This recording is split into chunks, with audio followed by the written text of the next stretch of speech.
तो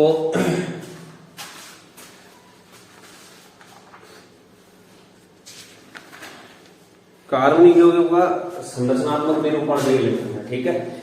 इसके बाद जो है कार्बनिक यौगिकों का त्रिविम सूत्र देखो। मतलब एक्चुअल में जैसे हमें लगता है कि जब हम कागज पे बना रहे हैं तो हमें क्या दिखाई देता है, वो 2D में, लेकिन एक्चुअल में जो कार्बनिक यौगिक होता है वो क्या होता है, 3D में होता है, त्रिविम में होता है। मतलब 3 डायमेंशन होती है उसकी। तो कार्बनिक यौगिकों का त्रिविम सूत्र,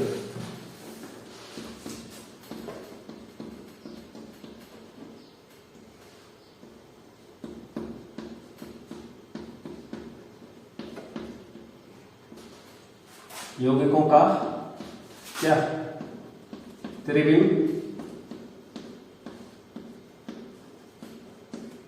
सूत्र। तो क्या बोला, जैसे कागज पर जो है क्या है, कार्बनिक यौगिकों के 3D सूत्र में जो है क्या करते हैं, कुछ पद्धतियां हैं, मतलब कि किस तरीके से 3D में उसको दिखाना है। तो जैसे मेरे पास जो है मीथेन है, ठीक है, क्या है, मीथेन है। मतलब एक्चुअल में करते क्या है कि जो 2 डायमेंशन में हमें दिख रहा है उसको हमने क्या जूम करना है, कौन से डायमेंशन में, 3 में, मतलब इस कागज में। क्योंकि जो ये प्लेन है ये क्या है, 2D है, एक्स एक्सिस और वाई एक्सिस है। तीसरी होगी भी तो अपना नहीं दिखा सकते, खोदना पड़ेगा पीछे की ओर या जो भी है, आगे हवा की ओर। तो यहां पर क्या है, जैसे मैं उदाहरण के लिए ले रहा हूं, जैसे मेरे पास क्या CH4 है, मीथेन CH4 यानी कि मीथेन है, ठीक है, क्या है, मीथेन। तो मीथेन जब बनाते हैं जैसे, तो ये है, जैसे ये H आ गया, ठीक है, दूसरा जो है H आ गया,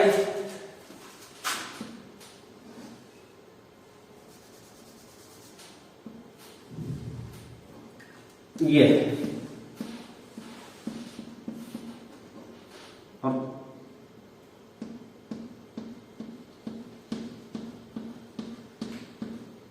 ये H, ये H।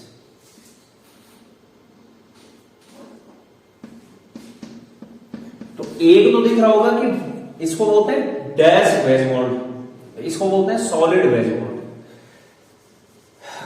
क्या बोला, डैश। तो डैश वाला बॉन्ड जो होता है ना वो पीछे की ओर होता है, मतलब कहां की ओर होता है, पीछे की ओर। और जो होता है तुम्हारा सॉलिड वाला वो हमारी ओर, जो मैं बनाने वाला हूं, ठीक है। ये ऐसा समझो कि मतलब जैसे ना ये इस तरीके से, ये ऊपर की ओर, जैसे ये है, मतलब ऐसे में है ये एक तुम्हारी ओर है, एक पीछे की ओर है, एक इधर की ओर है, एक ऊपर है। तो कहने का मतलब क्या है कि यहां पर ये जो सॉलिड वेज बॉन्ड बोलते हैं इसको, जो डार्क लाइन में दिखा रहे हो, ये जो डैश वाला है, डैश वेज बॉन्ड। तो 3D में दिखाने के लिए क्या करते हैं, एक डायमेंशन तो यही हो गई, एक डायमेंशन कौन सी, जो मेरी ओर आ रहा है, और एक डायमेंशन जो अंदर की ओर है, ठीक है। तो यहां पर क्या होता है, जो ये वाला जो बॉन्ड है, कौन सा, सॉलिड वाला, तो इसको बोला जाता है कि ये किसकी ओर आ रहा है, जो मेरी ओर, मतलब बाहर की ओर है। जो ये डैश वेज बॉन्ड है, ये कौन सा है, अंदर की ओर। इस तरीके से मतलब यहां पर त्रिविमीय रूप दिखाया जाता है। ये जो बॉन्ड है कौन सा,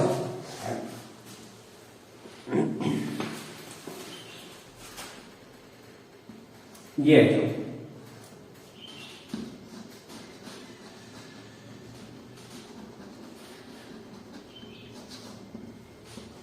इसको क्या बोलते हैं, सॉलिड वेज, यानी ठोस वेज बॉन्ड, सॉलिड वेज बंध। सॉलिड वेज बंध का मतलब क्या होता है कि ये क्या होगा, तुम्हारा पेपर यानी कि कागज तल के लंबवत होगा, लेकिन कहां की ओर, बाहर की ओर। ये इधर बाहर की ओर आ रहा है एक्चुअल में ना। अगर मैं इसको ऐसे में दिख रहा हूं, ऐसे, इसको मैं अगर ऐसे में दिख रहा हूं, तो जो ये वाला बॉन्ड है कहां आ जाएगा, बाहर की ओर। तो ये क्या है, पेपर तल के लंबवत बाहर की ओर, मतलब मेरी ओर है जो मैं बना रहा हूं, ठीक है। दूसरा क्या है, जो ये सॉलिड वेज बॉन्ड के बाद कौन सा, dash veg bond.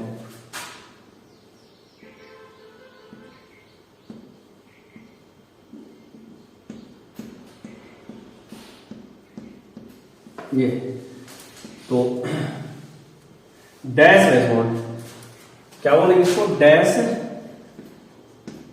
Veg bond. इसका मतलब क्या होता है कि ये मेरे से दूर जा रहा है, अंदर की ओर, पेपर तल के लंबवत अंदर की ओर, पेपर तल के लंबवत अंदर की ओर,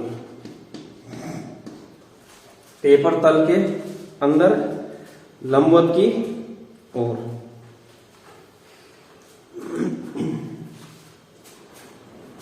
और जो ये सिंगल लाइन वाले बॉन्ड है, ये क्या होते हैं, पेपर तल पर बंद है, कागज तल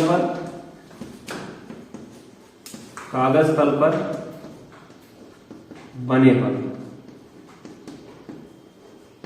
मतलब दो बॉन्ड तो कहां बन रखे, कागज के ऊपर ही बन रखे। अब हम अंदर तो खोद नहीं सकते, बाहर भी ऐसा हवा में दिखा नहीं सकते हैं, इसमें कागज में हमें बनाना है, तो इसको हम मान लेते हैं कि ये बाहर की ओर आ रहा है और ये कहां है, अंदर की ओर। ये दोनों बॉन्ड कहां पर है, कागज के ऊपर है, तो वहां पर कौन सा डायमेंशन आ जाएगा, 3 डायमेंशन में आ जाएगा। इस तरीके से जो है कार्बनिक यौगिकों का त्रिविम सूत्र जहां जो है, ये इस तरीके से मतलब समझना है इसको।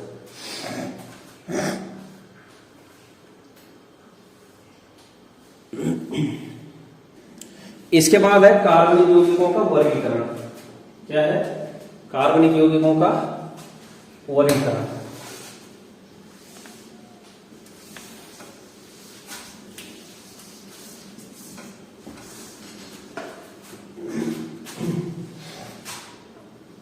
हेडिंग लगाओ, कार्बनिक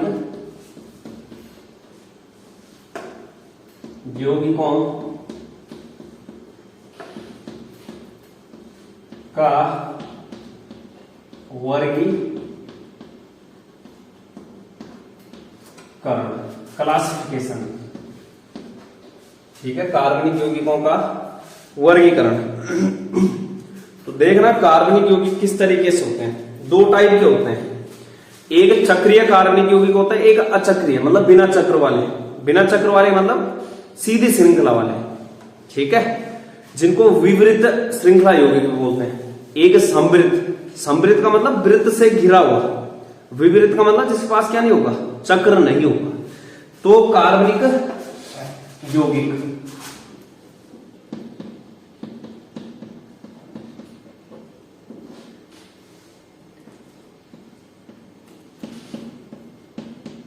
कार्बनिक यौगिक एक क्या बोला, विवृत श्रृंखला यौगिक। अचक्रीय बोलो, अचक्रीय या फिर विवृत, बिना वृत्त वाले, विवृत श्रृंखला यौगिक। ठीक, दूसरा क्या है, चक्रीय या फिर बंद श्रृंखला वाले वलय यौगिक।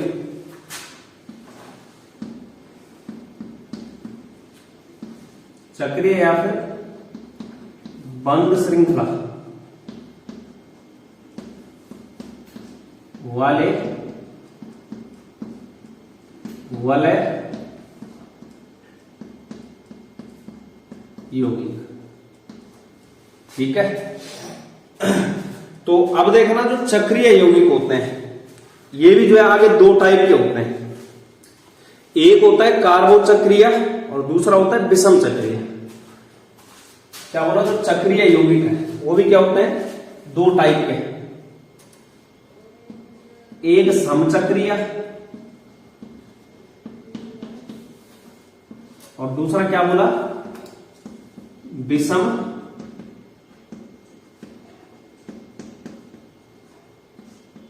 चक्रीय। एक क्या होता है समचक्रीय और एक क्या होता है विषम चक्रीय। अब जो समचक्रीय होता है वो भी 2 टाइप से होता है। समचक्रीय के कितने होते हैं, 2 टाइप। तो समचक्रीय के जो 2 टाइप होते हैं, एक होता है एलिसाइक्लिक और एक होता है एरोमेटिक। ठीक है, क्या होता है, एक एलिसाइक्लिक और एक एरोमेटिक, एली साइक्लिक, और दूसरा क्या बोला, एरोमेटिक।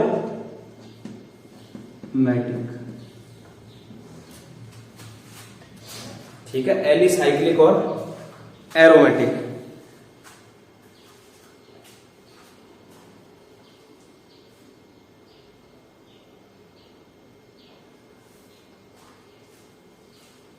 ठीक है, अब जो एरोमेटिक है वो भी दो कैटेगरी में, एक बेंजीनोइड और एक नॉन बेंजीनोइड, मतलब एक बेंजीन वाला होगा और एक बिना बेंजीन वाला।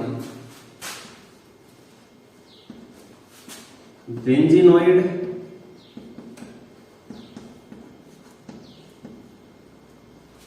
और दूसरा नॉन बेंजीनोइड। तो इन सबको देखना है आपने। ये इस तरीके से कार्बनिक यौगिकों का क्या है, वर्गीकरण है। तो एक एक करके सबको देखना है।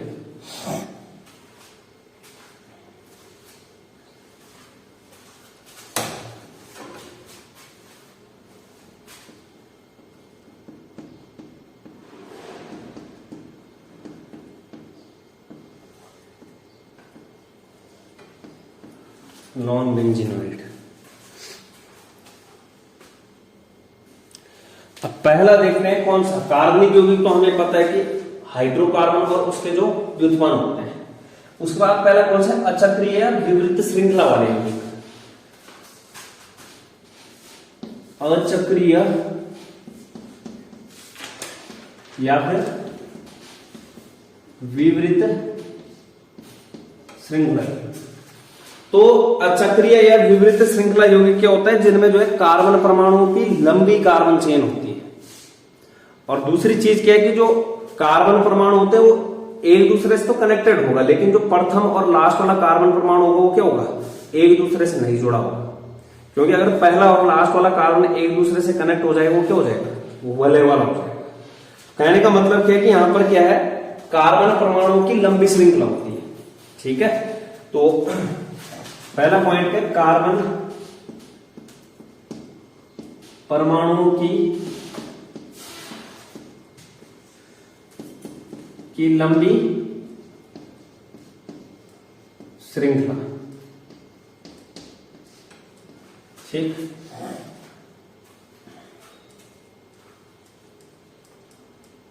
लंबी और खुली श्रृंखला, मतलब खुले भी लिख देते हैं। ठीक है, फर्स्ट और अंतिम कार्बन परमाणु जुड़े नहीं होते हैं। फर्स्ट व लास्ट कार्बन परमाणु संयुक्त यानी कि जुड़े नहीं होते हैं, कनेक्ट नहीं होते हैं, जुड़े नहीं होते हैं। ठीक, जुड़े नहीं होते हैं, सीधी और शाखित श्रृंखला में होते हैं। सीधी और शाखित श्रृंखला। शाखित मतलब ब्रांचेज हो सकती हैं, शाखाएं।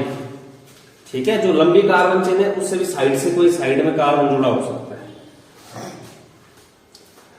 जो अचक्रीय या विवृत यौगिक है इनको एलिफैटिक यौगिक बोला जाता है। क्या बोला जाता है, एलिफैटिक यौगिक। एलिफैटिक यौगिक भी कहते हैं। तो ग्रीक वर्ड होता है एली। ग्रीक वर्ड क्या होता है, एली। एली का मतलब होता है पशु, और फेटोस का मतलब क्या होता है, वसा। ग्रीक वर्ड कहां से आएगा शब्द, ग्रीक वर्ड, ग्रीक शब्द एली।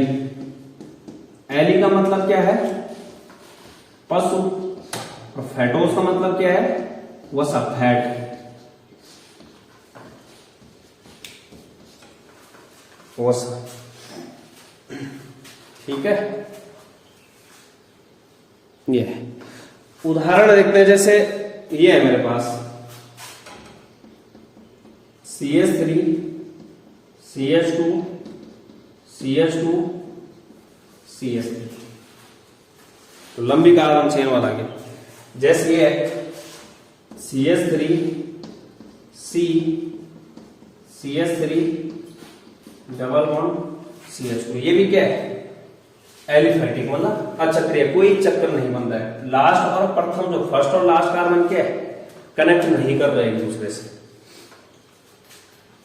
जैसे और देख सकते हैं CH3 CH2 CH2 C double bond O CH3, उदाहरण ये हो गए। जैसे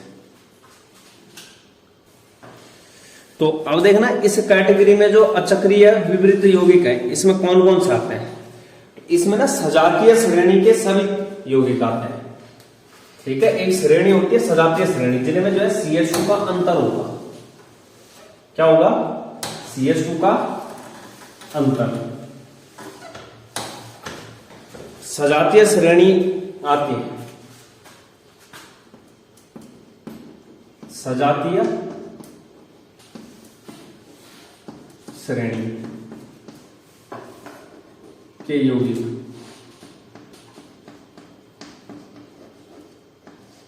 सजातीय मतलब समान जाति वाले। तो वहां पर जब देखा जाता है तो ज्यादातर अंतर किस चीज का आता है, CH2 का अंतर। ठीक है, 10th में पढ़ो। जैसे हमारे पास क्या है, एल्केन हो गया, एल्कीन हो गया, या फिर एल्काइन हो गया। ठीक है, या फिर जो है एल्केनल, एल्केनॉल हो गया, एल्कोहल बोलते हैं जिसको, या फिर एल्केनल हो गया। ऐसे बहुत सारे हो सकते हैं। ठीक है, एल्केनोइक अम्ल हो गया जो कार्बोक्सिलिक अम्ल होता है। ठीक है, एल्केनोइक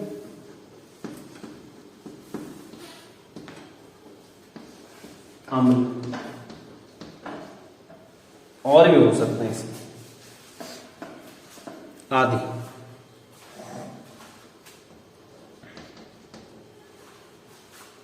इक्कीस,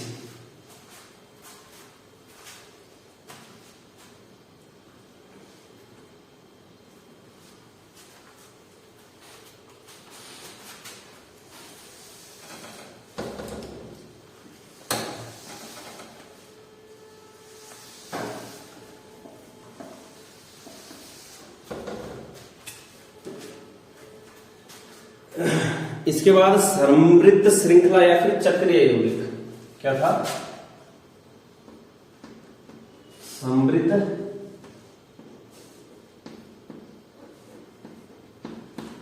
श्रृंखला या फिर चक्रीय यौगिक।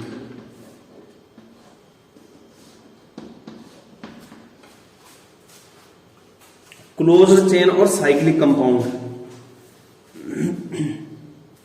तो समृद्ध श्रृंखला का मतलब क्या होता है कि यौगिक जिनमें कार्बन परमाणु क्या होगा, बंद श्रृंखला में जुड़ा होगा।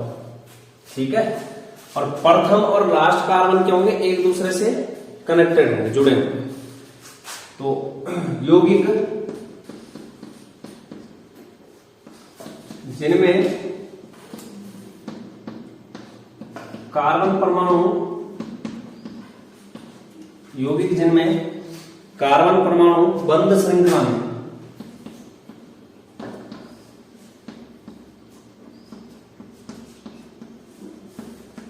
में जुड़े रहते हैं।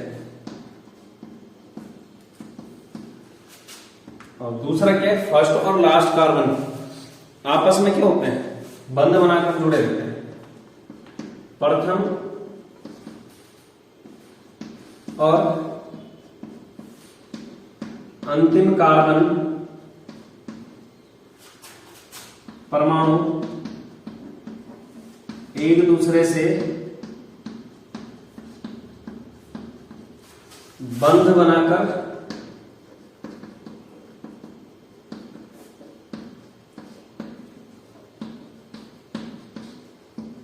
जुड़े रहते हैं। ठीक है, बंध बनाकर क्या रहते हैं, जुड़े रहते हैं। उदाहरण के लिए जैसे ये ले लो,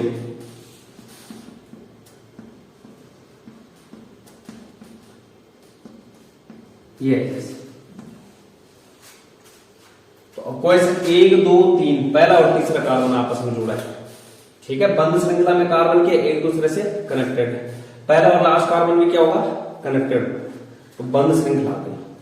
अब जो समृद्ध श्रृंखला या फिर चक्रीय यौगिक होते हैं वो भी क्या होते हैं, 2 टाइप के, समचक्रीय और विषम चक्रीय। तो समचक्रीय यौगिक इसके कितने टाइप है, 2 टाइप है। एक क्या है, समचक्रीय या फिर कार्बो चक्रीय भी बोलते हैं इसको। क्या बोलते हैं, कार्बो चक्रीय यौगिक। और दूसरा क्या है, विषम चक्रीय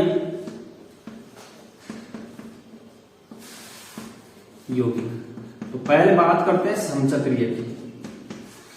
ठीक है, किसकी, समचक्रीय। तो समचक्रीय ऐसे चक्रीय यौगिक होंगे जिनमें क्या होगा, जो वलय में होगा, वलय में एक ही प्रकार का परमाणु मौजूद होगा। ठीक है, समचक्रीय का मतलब क्या है कि जो ऐसे प्रकार के यौगिक होते हैं जिनकी वलय में केवल एक प्रकार के परमाणु आपस में जुड़े होते हैं। और जो वो परमाणु होता है, कौन सा परमाणु होता है, कार्बन। ठीक है, तो समचक्रीय।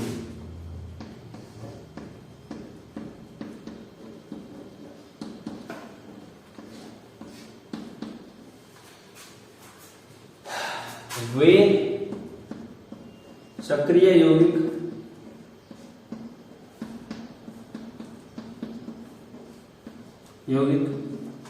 जिनमें वलय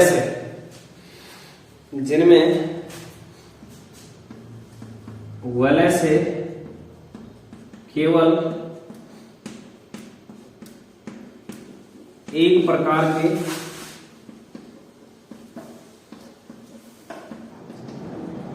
परमाणु जिनकी वलय में, रिंग में, जिनकी वलय में केवल एक प्रकार के परमाणु उपस्थित होते जो कि कार्बन परमाणु होते हैं, जो कि कार्बन परमाणु होते हैं।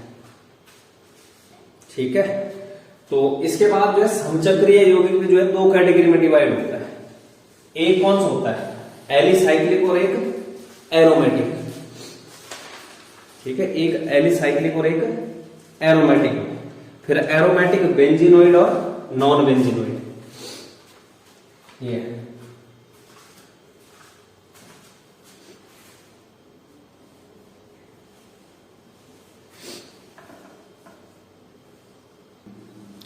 इसके बाद किसके देखें, समचक्रीय के भी टाइप देखें। अभी विषम चक्रीय बचा है। ठीक है, किसके देखने हैं, समचक्रीय के भी टाइप।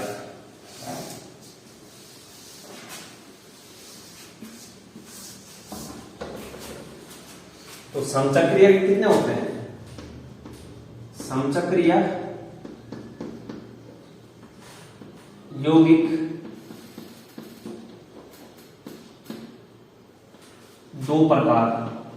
कितने प्रकार, 2 प्रकार। एक क्या बोला, एलिसाइक्लिक यौगिक।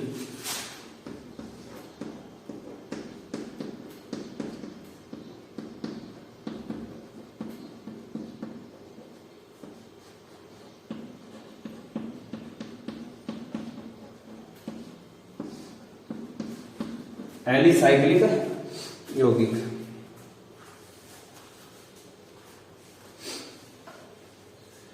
तो ऐसे कार्बनिक यौगिक जिसमें जो है 3 या 3 से अधिक कार्बन परमाणुओं की वलय होती है। ठीक है, क्या होती है? 3 या 3 से अधिक कार्बन परमाणुओं की वलय।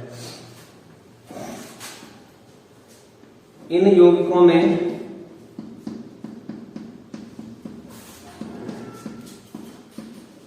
यौगिकों में 3 या अधिक कार्बन परमाणुओं की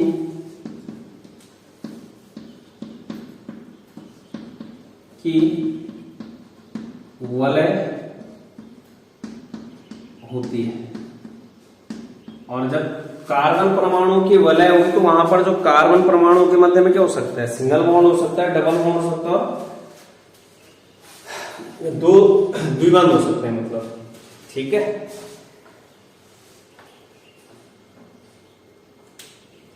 तो जैसे इनको एलिसाइक्लिक यौगिक इसलिए बोला जा रहा है क्योंकि इनकी जो समानता होती है वो एलिफैटिक यौगिकों से होती है। ठीक है, तो एली आ रहा है इसमें भी, लेकिन ये कैसे है? साइक्लिक है। समझो, एली तो आ रहा है लेकिन कैसे है? साइक्लिक वाले। एली का मतलब पशुओं से, तो समानता किससे? एलिफैटिक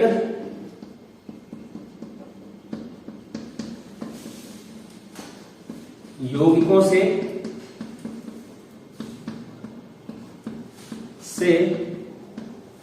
समानता होने के कारण इन्हें एलिसाइक्लिक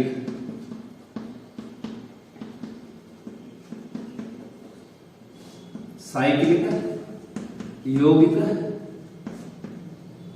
कहते हैं। एलिसाइक्लिक यौगिक कहते हैं। अब देखते हैं यहां पर उदाहरण।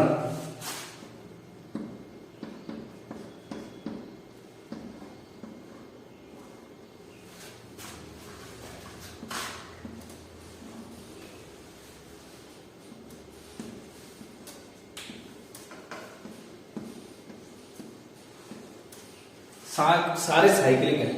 Cyclopropane, cyclobutane, cyclopentane, cyclohexane. Cyclopropane,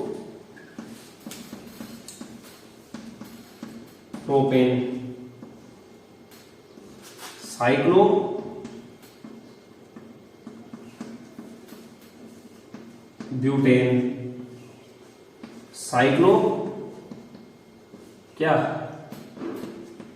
pentane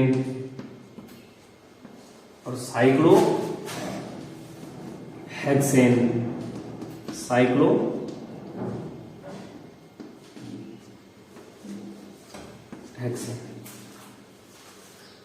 तो ये क्या आ गया? एलिसाइक्लिक में। तो ये जो कैटेगरी थी किस चीज की थी? साइक्लो एल्केन वाली कैटेगरी है। प्रोपेन, ब्यूटेन, पेंटेन, हेक्सेन क्या होता है? एल्केन होता है। तो जो ये कैटेगरी है पूरी किस चीज की कैटेगरी है? साइक्लो एल्केन की। सबको अगर कॉमन बोलेंगे क्या बोलेंगे? साइक्लो एल्केन बोलेंगे। ऐसे ही जो है साइक्लो एल्कीन की भी आती है इसमें, मतलब एक क्या होगा? डबल बॉन्ड आएगा वहां पे, एल्कीन। कार्बन कार्बन के बीच में क्या आएगा? Double bond. तो दूसरी कैटेगरी इसी में, एलिसाइक्लिक में।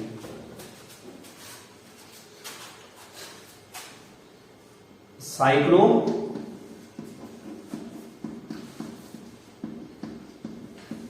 Alkene, cyclo alkene. तो ये है जैसे डबल बॉन्ड आ गया, ये आ गया डबल बॉन्ड आ गया, डबल बॉन्ड आ गया, और डबल बॉन्ड। इसका नाम क्या हो जाएगा? साइक्लोप्रोपीन, साइक्लोब्यूटीन, साइक्लोपेंटीन और साइक्लोहेक्सीन।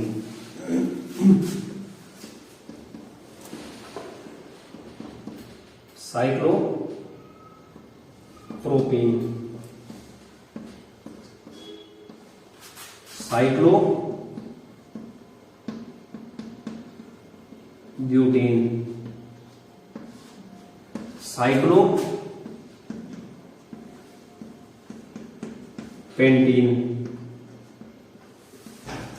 साइक्लोहेक्सीन।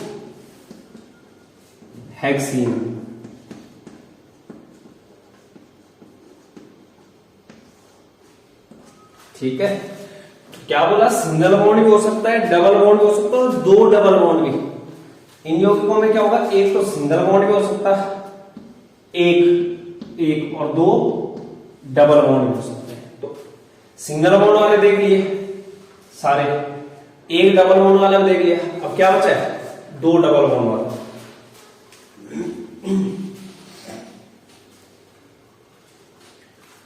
ठीक है, तो दो डबल बॉन्ड वाली जो कैटेगरी होती है उसको बोला जाता है साइक्लोएल्काडाइन। दो डबल बॉन्ड आ गए, डबल बॉन्ड को क्या बोलते हैं? इन। और कितने?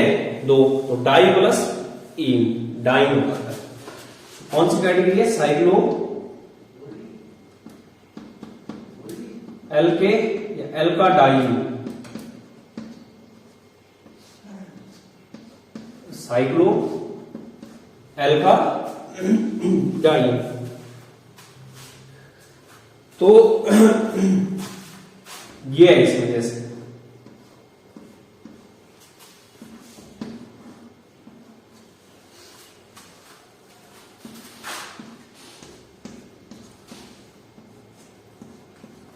ये इसका नाम क्या हो जाएगा? Cyclobutadiene, cyclopentadiene, cyclohexadiene. साइक्लिक है, ब्यूटा हो गया, buta diene, cyclo penta diene और साइक्लो हेक्साडाइन, साइक्लो हेक्साडाइन।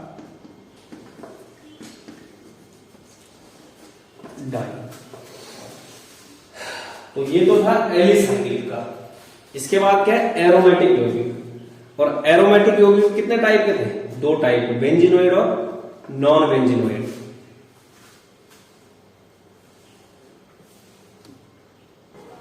इसके बाद है एरोमेटिक यौगिक। ठीक है, तो एरोमेटिक यौगिक क्या है? समचक्रीय या कार्बोचक्रीय यौगिक है। कौन सी यौगिक है ये? क्योंकि किसका टाइप है ये? समचक्रीय का, समचक्रीय यौगिक। ठीक, तो वे समचक्रीय यौगिक जिनमें क्या होता है? 6 कार्बन जो है एकांतर सिंगल और डबल बॉन्ड में जुड़े होते हैं। क्या होता है इसमें? 6 कार्बन परमाणु वलय में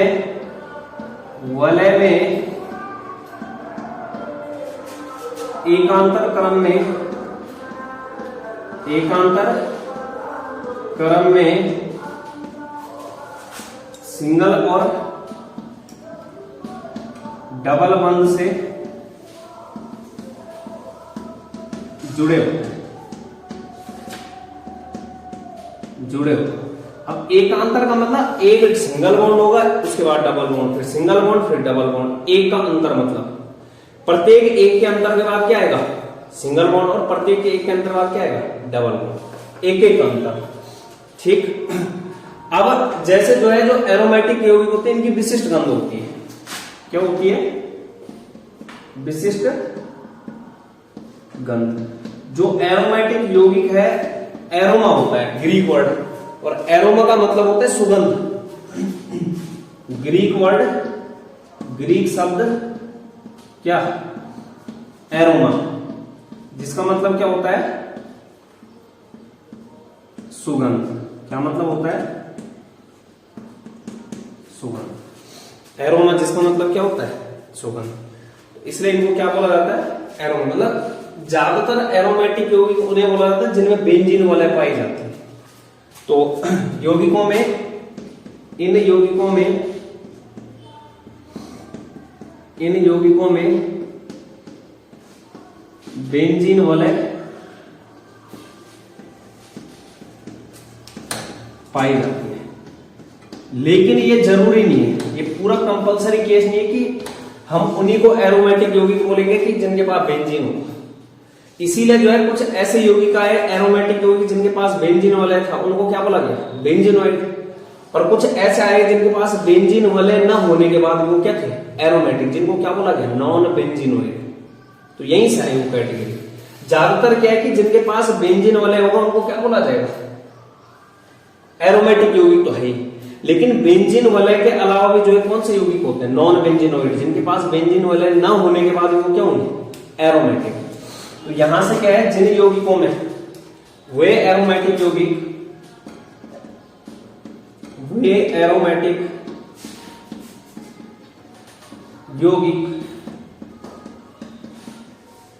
जिनमें बेंजीन वलय पाई जाती है, बेंजीन वलय पाई जाती है, उन्हें क्या बोला जाएगा? बेंजीनोइड। क्या बोला जाएगा? बेंजीनोइड। और जिनमें बेंजीन वलय नहीं हो उन्हें क्या बोला जाएगा? नॉन बेंजीनोइड या फिर अबेंजीनोइड। तो अब जैसे बेंजीन ये होता है, ये लिख लो, ये लिख लो C6H6 बेंजीन वलय होते हैं मेरे पास। तो जैसे उदाहरण के लिए क्या किया,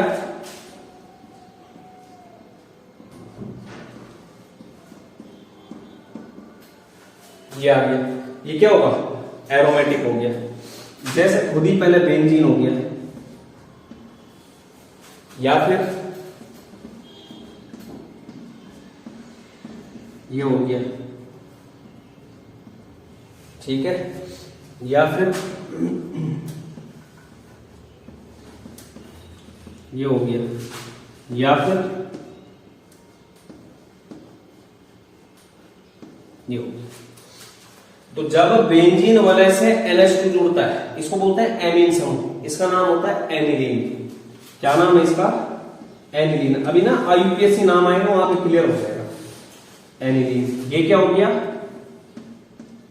बेंजीन। ये जब जो है बेंजीन रिंग से OH जुड़ता है, इसको बोलते हैं फिनॉल। क्या बोलते हैं? फिनॉल। और 12th में पूरा चैप्टर ही फिनॉल। जब बेंजीन रिंग से जुड़ता है CH3, इसको बोलते हैं टॉल्विन। क्या बोलते हैं? टॉल्विन। और जब दो बेंजीन रिंग आपस में जुड़ी होती है तो ये है नेर्थलीन। क्या है ये? नेर्थलीन।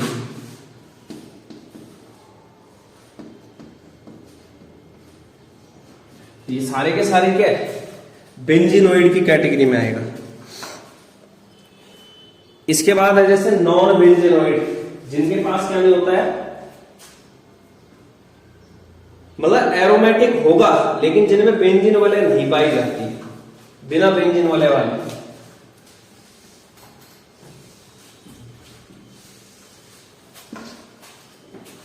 वे एरोमेटिक यौगिक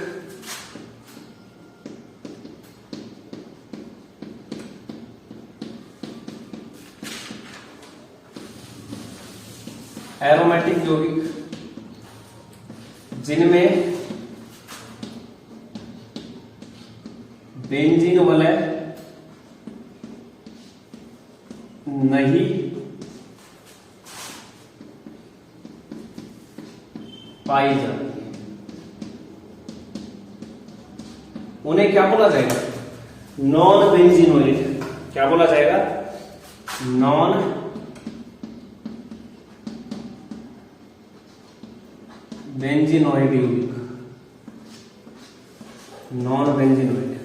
उदाहरण के लिए जैसे ट्रोपोलोन है, ठीक है, क्या है? ट्रोपोलोन। ये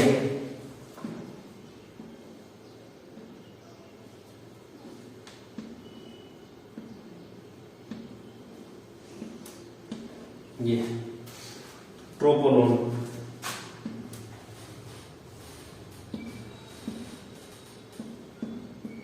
ओ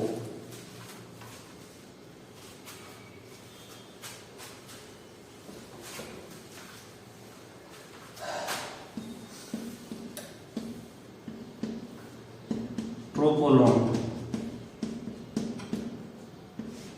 ये क्या है? Non benzenoid, non benzenoid. इसके बाद जो हमने छोड़ा था, तो एक चीज ना नोटिस कर रहे होंगे आप लोग कि यहां पर जितने भी हमने समचक्रीय में देखा, एलिसाइक्लिक देखा, एरोमेटिक देखा, एरोमेटिक में भी क्या देखा? एक देखा हमने क्या? बेंजीनोइड, एक नॉन बेंजीनोइड। तो समचक्रीय का मतलब जिसमें जो है वलय में समान कार्बन परमाणु होते हैं, carbon carbon carbon carbon carbon carbon. यहां पे देखो वलय में क्या है? सारे कार्बन है। तो ये सारे के सारे किसी कैटेगरी में एक्चुअली समचक्रीय। इसके बाद क्या था हमारे पास? विषम चक्रीय था। क्या था?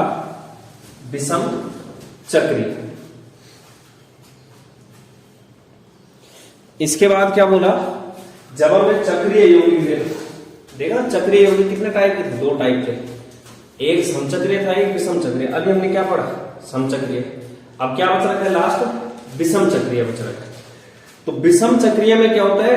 वे चक्रीय यौगिक जिनकी वलय में कार्बन के अलावा अन्य परमाणु होगा। ठीक है, कार्बन के साथ साथ क्या होगा? कोई दूसरा परमाणु, जैसे नाइट्रोजन हो गया, ऑक्सीजन हो गया, सल्फर भी होगा वहां, कार्बन जो वलय होगी वहां पे। ठीक है, तो श्रृंखला होगी। तो देखते हैं यहां पर विषम चक्रीय यौगिक।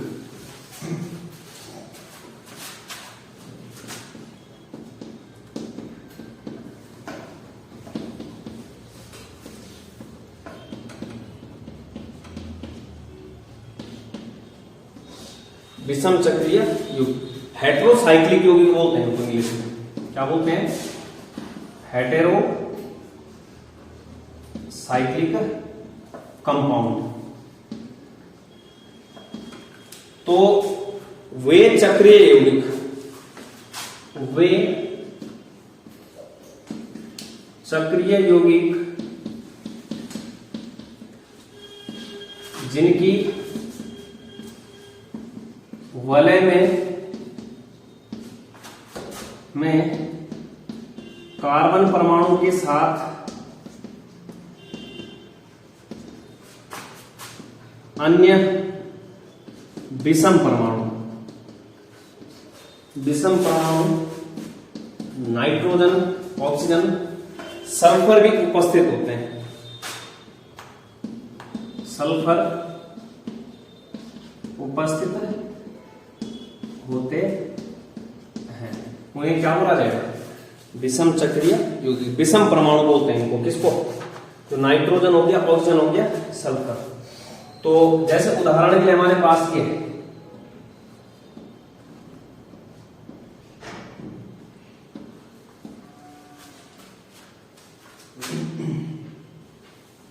इसका नाम होता है फ्यूरान।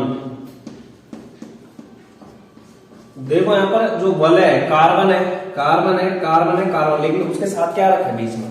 ऑक्सीजन, विषम परमाणु। जैसे तो है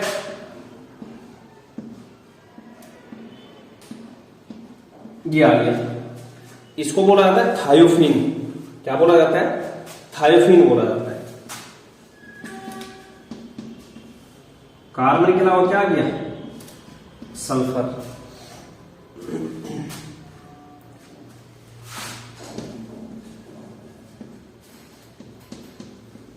इसको बोला जाता है पाइरोल। क्या बोला जाता है? पाइरोल। नाइट्रोजन आ गया। और जैसे ये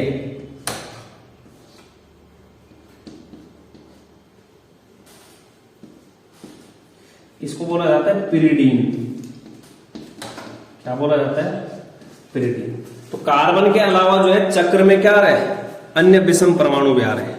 तो इस तरीके से जो है यहां पर क्या है? कार्बनिक यौगिकों का वर्गीकरण है। अंतिम क्या